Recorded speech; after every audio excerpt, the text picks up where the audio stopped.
Francisco Lagos. Bueno, y como cada martes de actualidad nos acompaña Cristian Pizarro, editor del Cuerpo de Reportajes del Mercurio. Cristian, ¿qué tal? Bienvenido a esta edición de Llegó la Hora. Hola, José Francisco, ¿cómo estás? Muy buenas tardes.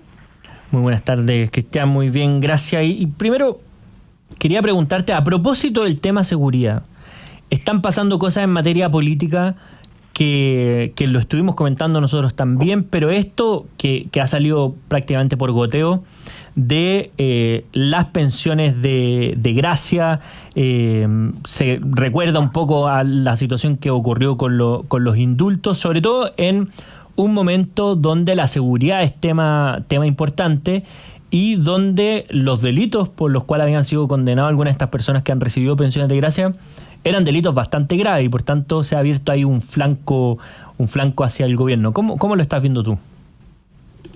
Bueno, en este tema de la crisis de seguridad que enfrenta el país hace ya mucho rato, este gobierno no ha parado de dar señales equívocas, porque es verdad, nadie podría ponerlo en discusión, que al menos en el discurso, en el relato, existe la intención, la ministra Toá, el subsecretario Monsalve, de dar una pelea como corresponde, una pelea dentro del marco de la ley, evidentemente, en relación a los problemas de seguridad. Ahora, creo que en esta lucha contra el crimen organizado, la delincuencia, etcétera, a pesar de las buenas intenciones, no se ha sido muy eficaz.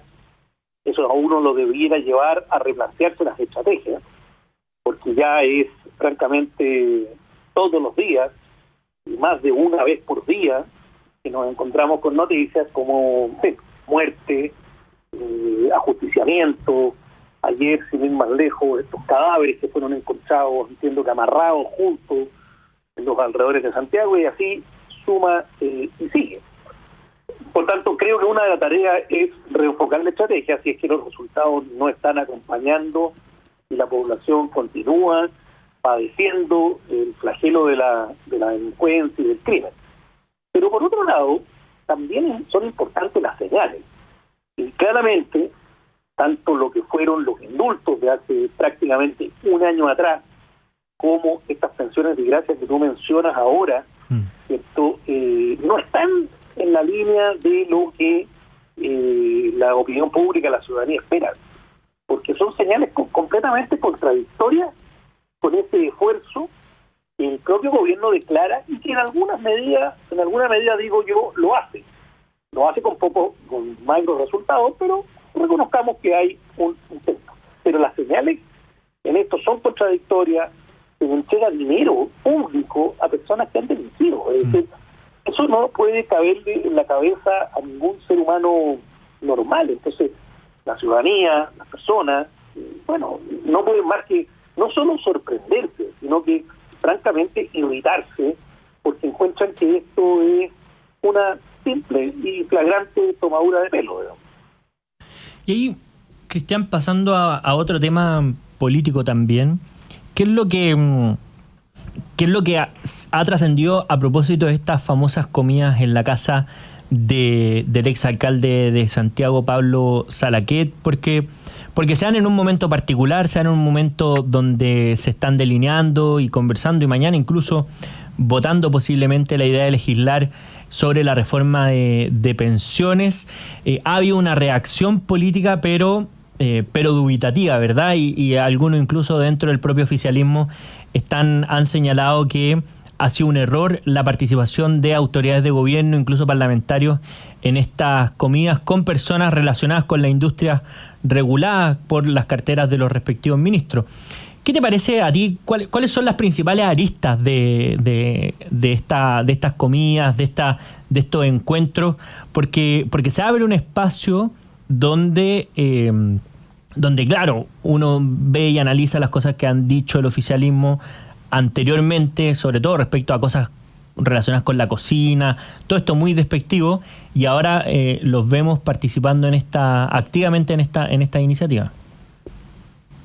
Mira, yo creo que hay varias aristas, contestando tu pregunta, a mi juicio de análisis, primero. Segundo, me parece que no todas estas reuniones son exactamente iguales entre sí. También es otro aspecto grueso que hay que distinguir. Partamos por el segundo. A ver, aquellas reuniones, comidas, cócteles, lo que sean, en donde se reúnen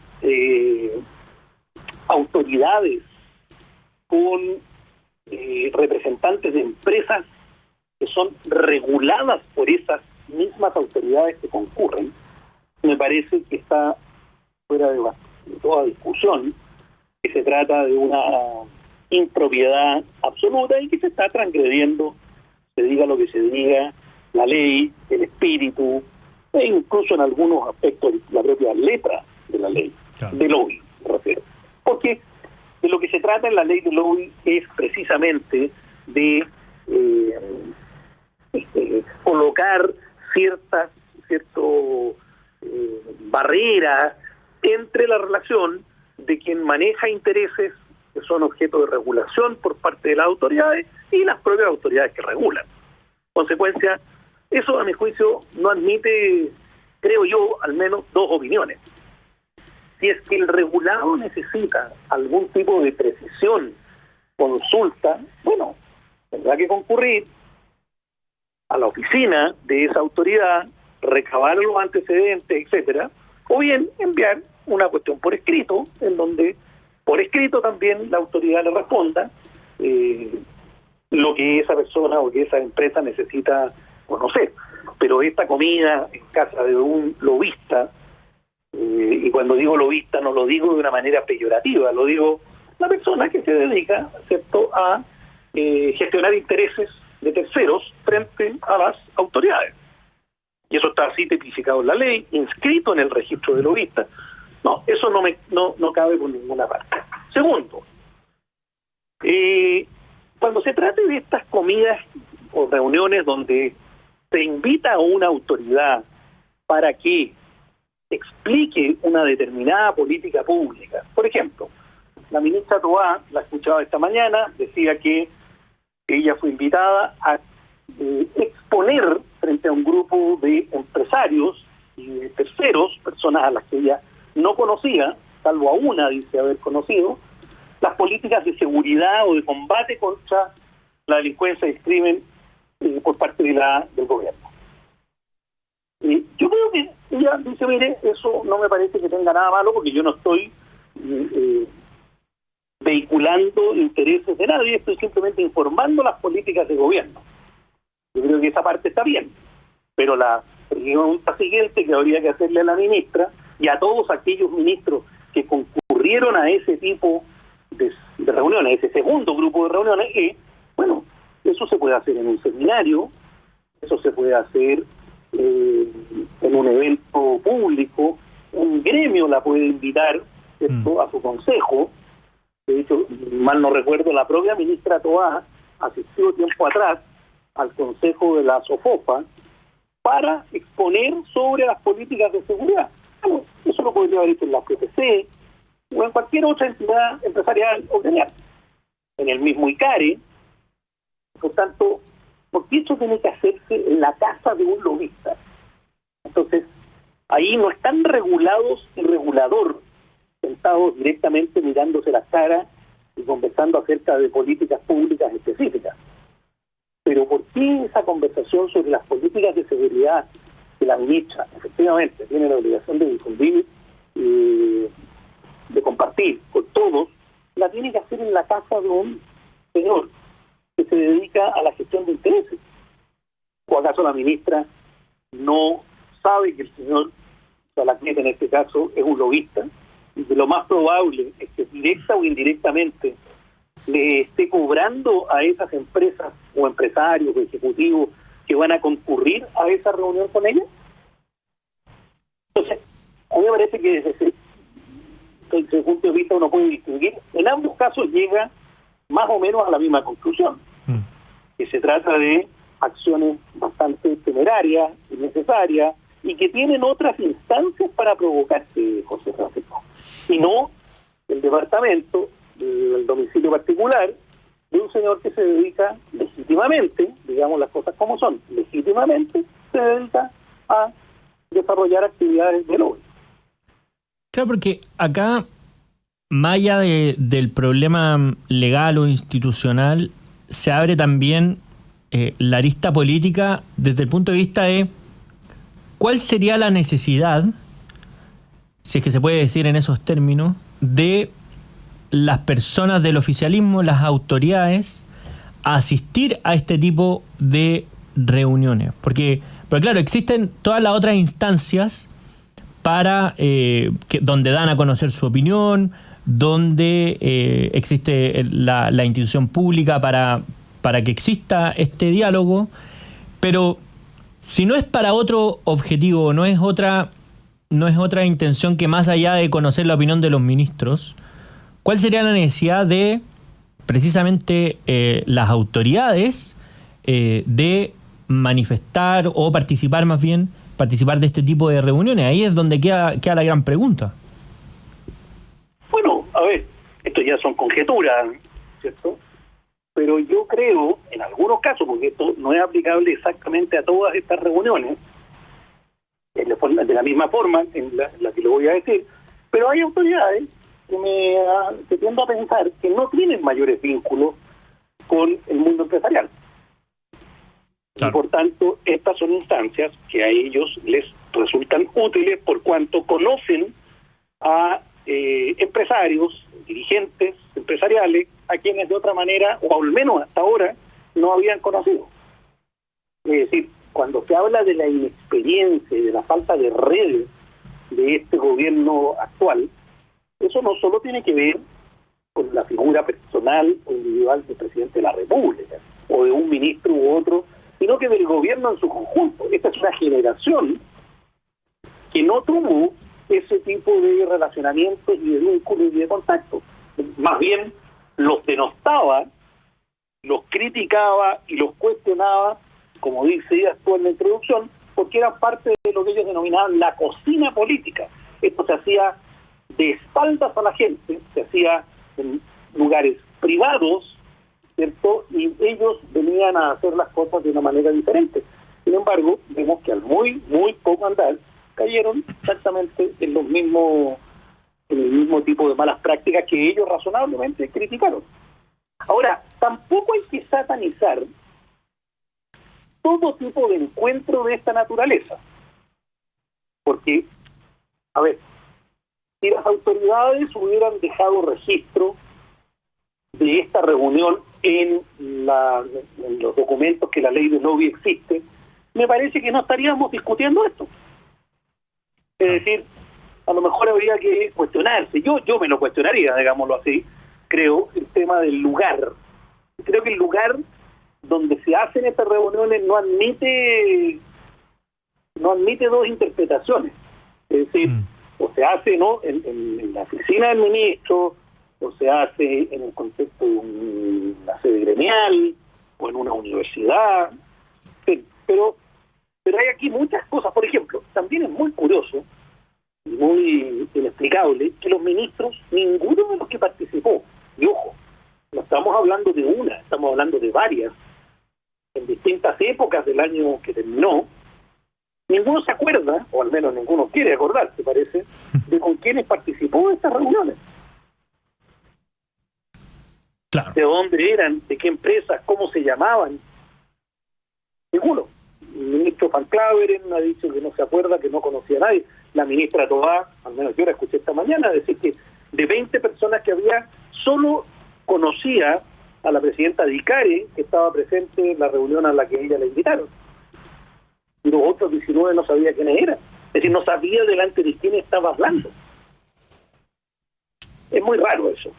Y ahí... Ahora, sí. También, también otra arista, tú me preguntabas por las aristas, otra cuestión que hay que preguntarse, o al menos dejar planteado para el análisis, es si la relación entre algunas autoridades y algunos empresarios, para ser justo, porque no son todos, ¿cierto?,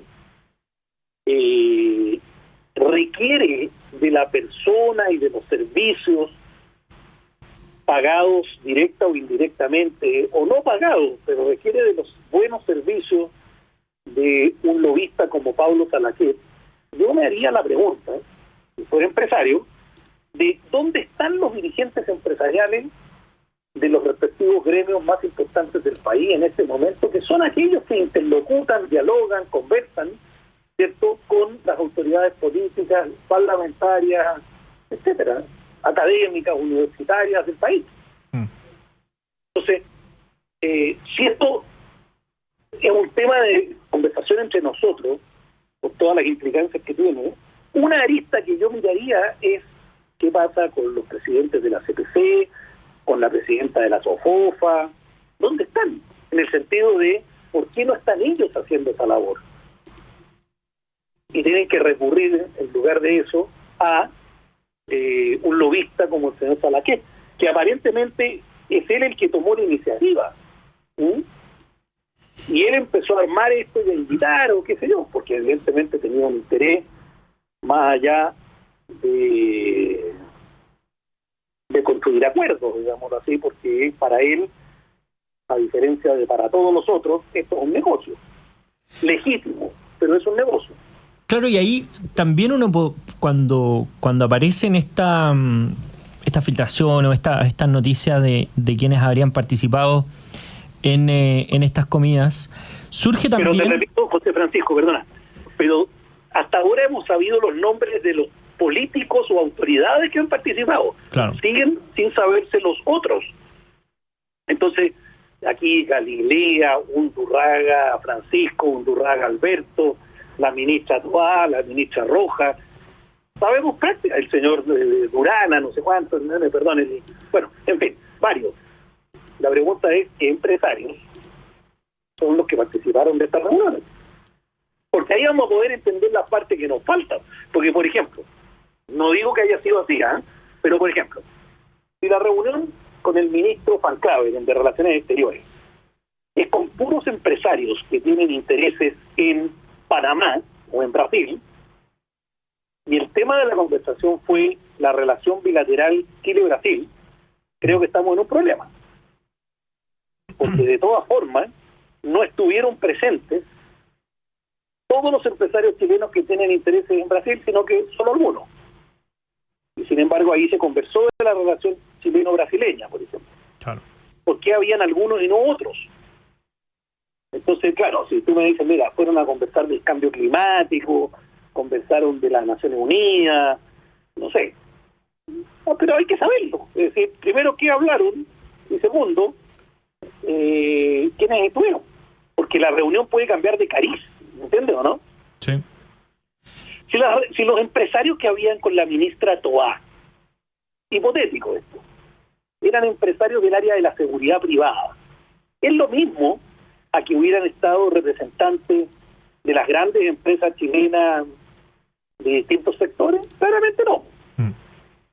Claramente no. Ministra, ¿y por qué no han pensado en, no sé, unos timbres especiales que se pueden poner en todas las esquinas?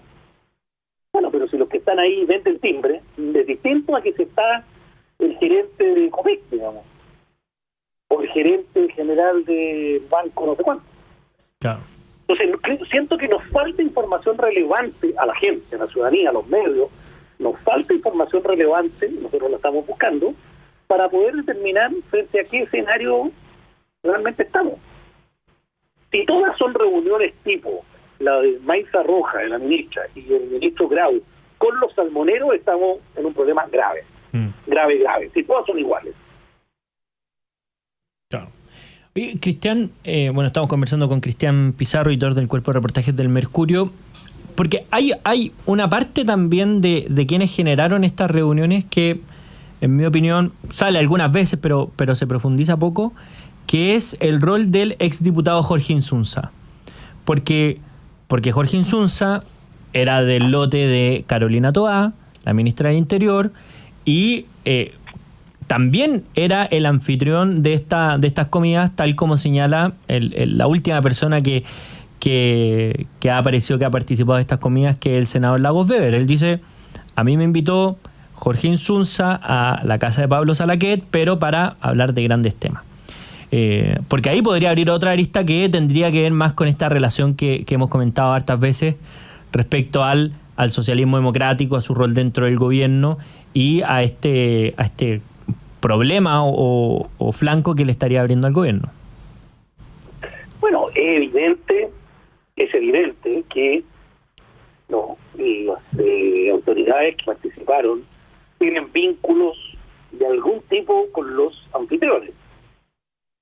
Evidentemente, por ejemplo, en el caso que tú señalas, el senador Lago Weber tenía ese vínculo con Jorge Insunza, como Pablo Salaquet probablemente tenía vínculo con algunos empresarios invitados y algunas autoridades o algunos parlamentarios por su, por ejemplo, filiación política.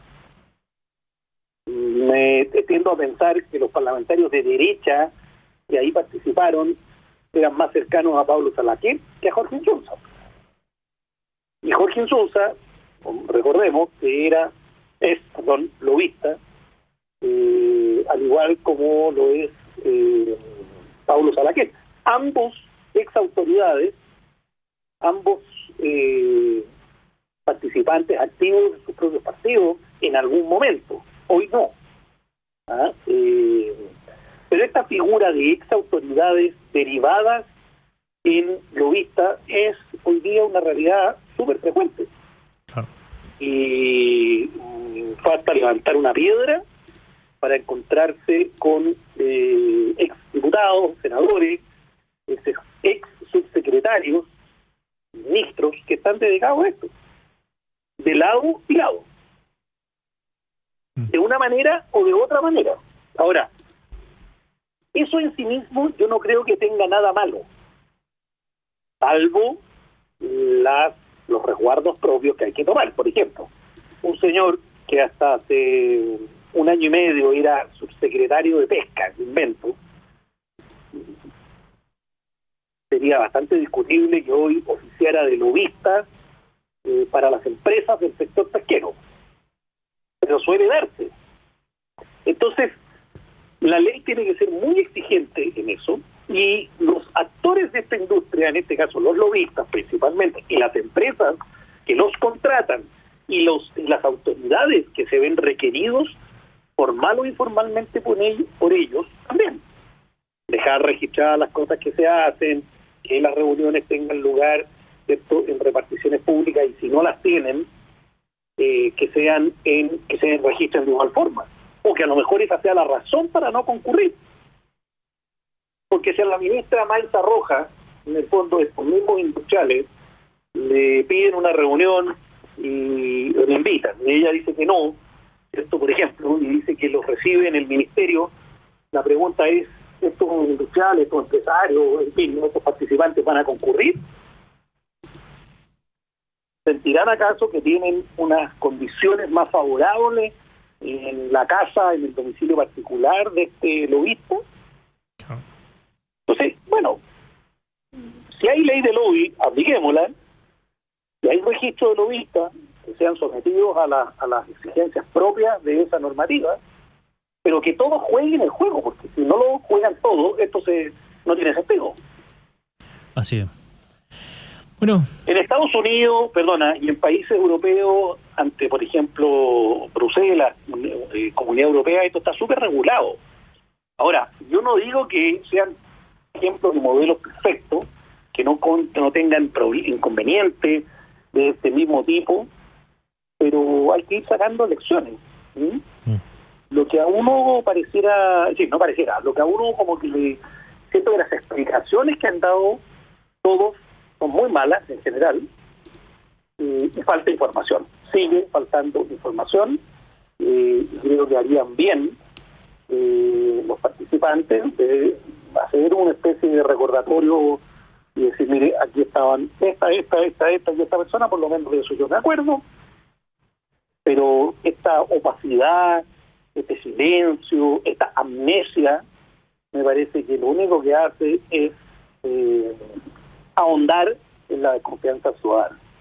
Claro. Bueno, vamos a estar atentos entonces a la información que salga, porque insisto, esto está saliendo por goteo. Ya conocimos otro participante y veremos si es que se sabe lo que plantea Cristian Pizarro, editor del Cuerpo de Reportajes del Mercurio, a quien le agradecemos por habernos acompañado como siempre en Llegó la Hora. Bueno, muchas gracias, José Francisco. Un abrazo. Un abrazo de vuelta.